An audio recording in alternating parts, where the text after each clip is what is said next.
All right, so once you have your file and you have changed the horizon and you have copied the bottom frame, put it on the top and masked it, you have the option of correcting that line in the middle by cutting off a cleaner piece and then working in here with different opacity of brushes. This is really challenging. If you're new to retouching, you do not have to do that. But the final step will be to add an adjustment layer to give it a tone. You could at the very top add another black and white layer and at this point add a tint. You can change the tint to anything you want if you want it to be a much cooler kind of tint, something like that. The only thing I suggest is that you mask out the edges, because if a picture were tinted, it wouldn't tint the frame. It would just apply, like any hand coloring would just apply to the actual photograph and the photographic content. So with this layer mask that comes with the adjustment layer, use the brush, blacken the foreground, and then just hide the edge so you have the adjustment just inside. Okay, does that make sense? That's one option, is to use black and white with a tint. You can also use photo filter, which can give you, you have a variety of filters that you can add. Say you're like deep emerald, that's where I'm at. It also comes with a free adjustment layer, so you can also mask out the border very quickly. Okay, so that is clean. So you've got the option of using a photo filter. You can also increase the density of it. You can select this color and then go into the color picker and say you're like, yeah, ochre, that's where it's at. You can go and get a nice ochre. So that is another adjustment layer.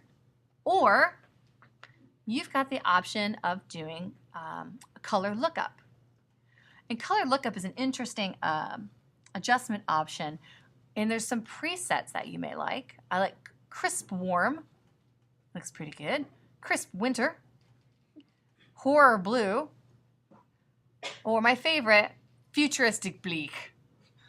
Okay, again, comes with a free adjustment layer, so you can just mask out and clean up the frame portion. So that futuristic bleak does not apply to the frame, just everything else. Okay. Now you can have one or two. You can change the blending mode of future. That makes it more bleak. Maybe soft light. Change the opacity. So you have a variety of ways to add color. If you have time and you're like, you know what, I want to paint this thing. I want to paint it. At the very top, make a blank layer. Call it color, and change the layer blending mode to, say, soft light to begin. Grab your brush, grab a color from the color picker, and you can start to paint. You do not have to maintain realistic colors. If you would like to continue with that idea of futuristic bleak, go right ahead, and then you'll see that when it's set to soft light, you can see the information below. You can just kind of paint it like that. Okay. And if you paint too much, like over this guy, you can just hit the eraser and take it off of him. Okay, so there's that option of painting. You can also change this to multiply, which is a different look.